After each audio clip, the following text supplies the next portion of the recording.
Hi friends, welcome to channel auto space. मैं हूं Surjit. Auto space channel में आपको स्वागत करता हूं।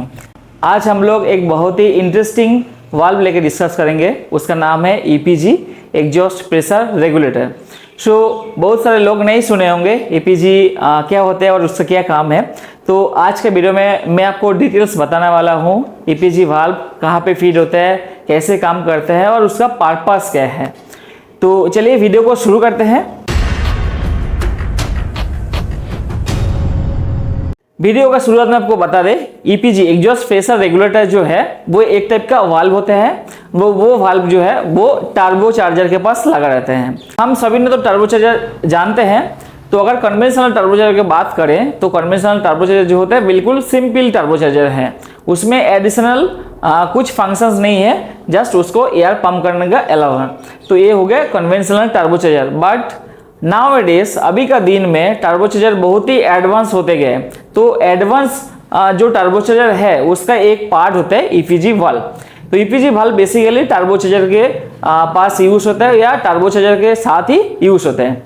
तो ईपीजी वाल्व में जाने का पहले आपको थोड़ा सा बेसिक जानकारी जरूरी है इसका बारे में, टर्बोचार्जर के बारे में।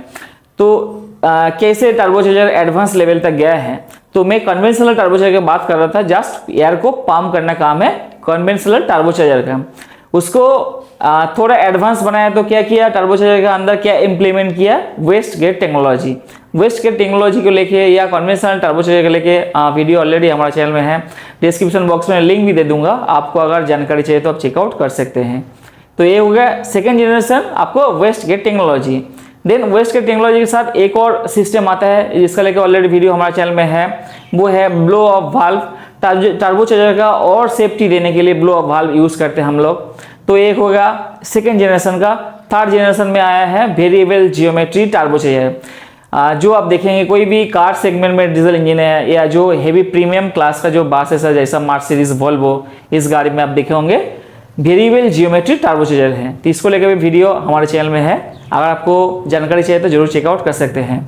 तो ये हो गया थर्ड जनरेशन। फोर्थ जनरेशन में क्या होता है, टर्बोचार्जर का वेरिएबल जियोमेट्री सिस्टम के साथ साथ भी आपको ईपीजी दिया है, एग्जॉस्ट प्रेशर गवर्नर।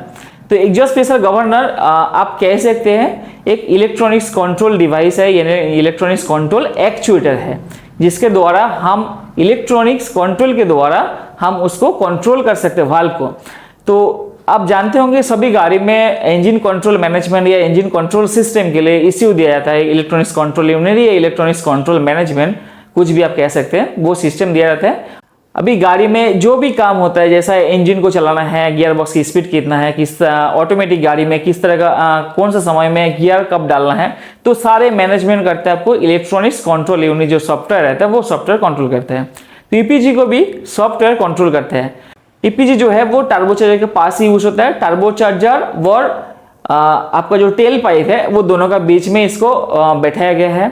आप ज़्यादातर नॉर्मल जो है टाटा, अशोक लेलैंड, ये सब गाड़ी में आप नहीं देखेंगे, आइचर, ये सब गाड़ी में आपको देखने को नहीं मिलेगा। आपको मिलेगा मर्सिडीज या वोल्वो का जो ट्रक है, बसेस है, हेवी कमर्शियल व्हीकल्स है, उसमें आपको ये ईपीजी सिस्टम मिलेगा। और ये हो गया कहाँ पे एक्चुअली फिट रहते हैं ईपीजी। आप देखे होंगे इस तरह का एक वाल्व रहते हैं और वो वाल्व आपको साइलेंसर पार्ट में लगा रहता है आफ्टर टर्बो। ठीक है, तो ये होगा ईपीजी वाल्व कहाँ माउंट होते हैं। ईपीजी वाल्व का काम क्या बताऊंगा और उसको पर्पस क्या बताऊंगा। तो ईपीजी वाल्व का काम है कि एक नॉर्मल तरीके से आपको बता दे, जस्ट एग्जॉस्ट गैस जो पास हो रहा है आफ्टर टर्बो, यानी टर्बो का जो टर्बाइन व्हील घुमा के जो गैस बाहर जा रहा है वो गैस को जस्ट कंट्रोल के लिए। अगर मैं 100% उसमें इलेक्ट्रिसिटी सप्लाई दूंगा तो टोटली वो चोक हो जाएगा, टोटली बंद हो जाएगा वाल्व। गैस पास होने में रेस्ट्रिक्शन क्रिएट करेगा, गैस पास होने नहीं देगा। दूसरा, अगर मैं वोल्टेज सप्लाई नहीं करूंगा तो वो जो एग्जॉस्ट का जो पाथ है वो रेस्ट्रिक्शन क्रिएट नहीं करेगा, यानी धुआं को बराबर बाहर जाने देगा। बट किस पर्पस में हम यूज करते हैं ये जानना बहुत जरूरी है। एक चीज आप जरूर जानते होंगे जो गाड़ी में यूज होता है, एग्जॉस्ट ब्रेक। अगर एग्जॉस्ट ब्रेक लेके भी आपको जानकारी चाहिए तो हमारे चैनल में वीडियो है, मैं डिस्क्रिप्शन बॉक्स में लिंक भी दे दूंगा, आप जाके जरूर चेकआउट करें। एग्जॉस्ट ब्रेक का काम है कि आपको साइलेंसर पाथ को जो है वो बिल्कुल क्लोज कर देना, यानी चोक कर देना।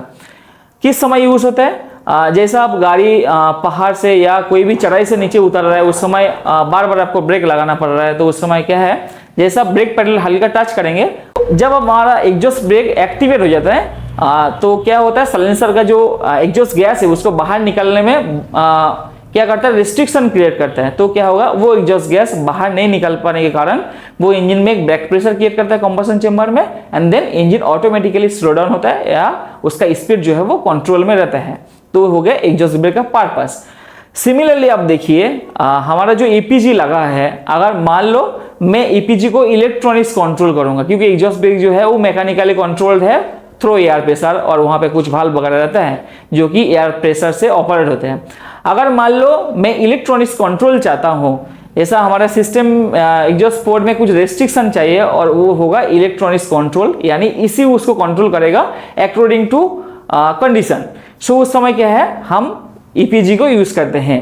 ईपीजी को यूज करने से हमारा जिस कंडीशन होगा, जैसा हम नीचे उतार रहे हैं, चढ़ाई से नीचे उतार रहा है, या जिस कंडीशन में हमारे इंजन को ऑटोमेटिक स्लो डाउन करने का जरूरत पड़ता है, उस समय ईसीयू क्या करेगा, वो वोल्टेज सप्लाई करेगा ईपीजी को, और ईपीजी क्या करेगा, उसी हिसाब से आपको जो साइलेंसर में से जो धुआं निकल रहा है, वो धुआं का जो रास्ता है उसको रेस्ट्रिक्शन करेगा, यानी धुआं को रोकेगा, ताकि इंजन का जो स्पीड है वो स्टेबल रहे और ओवर स्पीड इंजन ना हो जाए। तो ये हो गया एक पर्पस है। सो ईपीजी का दूसरा पर्पस ये है कि इंजन का जो वर्किंग टेम्परेचर, हम सभी जानते हैं कि डीजल इंजन, पेट्रोल इंजन, कुछ भी हो, सभी इंजन के एक वर्किंग टेम्परेचर होता है, जैसा 80 डिग्री 85 डिग्री सेल्सियस टेम्परेचर होना है। क्यों होना है उसका भी बहुत लंबा रीजन है, अगर मैं बताऊंगा तो वीडियो बहुत लंबा हो जाएगा। सो वर्किंग टेम्परेचर लाने के लिए हमारा गाड़ी में क्या सिस्टम रहता है, थर्मोस्टेट वाल्व रहता है। थर्मोस्टेट वाल्व 85 या 80 डिग्री सेल्सियस जब होता है तभी जाके ओपन होता है, अदरवाइज वो ओपन नहीं होता है, और इंजन का अंदर कूलेंट का सर्कुलेशन होता है, ताकि इंजन का जो वर्किंग टेम्परेचर है वो जल्दी रीच हो जाए। सपोज मान लो आपका इंजन में थर्मोस्टेट वाल्व लगा है, और वर्किंग टेम्परेचर पहुंचने में ambient temperature suppose 25 degree Celsius, but 85 तक जाने के लिए आपको एक सपोज के तौर पर बता दे, आपको 5 मिनट टाइम लग रहे हैं। सो क्या हमारा इंजन में वर्किंग टेम्परेचर पिक करने के लिए 5 मिनट टाइम लग रहा है। तो अगर मैं शुरुआत में, थर्मोस्टेट तो हमारा इंजन में ऑलरेडी है, और मैं शुरुआत में क्या करूंगा, जब हमारा इंजन आइडल रहेगा, हमारा ईसीयू क्या करेगा, थोड़ा बहुत वोल्टेज जो है, थोड़ा सा वोल्टेज आपको ईपीजी में भेज देगा। जो ईपीजी एक काम करो, साइलेंसर का जो धुआं निकल रहा है उसको थोड़ा सा रोक दो। जैसा साइलेंसर का धुआं निकल रहा था वो थोड़ा रोक देगा, तो क्या होगा, वो इंजन में एक हल्का सा ब्रेक प्रेशर क्रिएट करेगा, यानी इंजन को वार्म अप करने के लिए मदद करेगा। अगर नॉर्मल थर्मोस्टेट वाल्व में 5 मिनट में हमारा जो वर्किंग टेम्परेचर पिकअप हो रहा था, ब्लो अप वाल्व होने के कारण हमारा वर्किंग जो टेम्परेचर है वो पिकअप होगा 2 मिनट में या 2.5 मिनट में। सो क्या होगा, हमारा इंजन का जो वर्किंग टेम्परेचर अगर जल्दी पिकअप होगा, जल्दी पिकअप होने से क्या होगा, जो इंजन का अंदर कम टेम्परेचर होने के कारण जो वायर एंड टियर होता है, या लो टेम्परेचर होने के कारण जो वाइट स्मोक आता है, या बहुत सारे प्रॉब्लम होता है, वो प्रॉब्लम क्या है, जल्दी सॉल्व हो जाएगा। 2 मिनट के अंदर हमारा टेम्परेचर जो है वो पिकअप हो जाएगा, और उसके बाद क्या होगा, ईपीजी नॉर्मल कंडीशन में चला जाएगा, हमारा थर्मोस्टेट वाल्व भी ओपन हो जाएगा, और इंजन बहुत ही सुइटेबल आपको चलने लगेगा, क्योंकि उसको वर्किंग टेम्परेचर मिलने के बाद वो बढ़िया अकॉर्डिंग टू ऑर्डर काम करना शुरू कर देगा। सो मैंने आपको बताया टोटल 2 रीजन यहाँ पे, एक है आपको टेम्परेचर हो पिक करने में मदद करेगा, दूसरा है आपको एग्जॉस्ट ब्रेक का जो काम करता है, यानी इंजन को कंट्रोल मैनेजमेंट के लिए, इंजन का बराबर ओवर स्पीड ना होने के लिए, ऐसा कोई सिचुएशन है जहाँ पे इंजन ऑटोमेटिक ओवर स्पीड हो जाता है, उसको कंट्रोल के लिए, इंजन का जो स्पीड है वो स्टेबल करने के लिए यहाँ पे ईपीजी यूज किया गया है।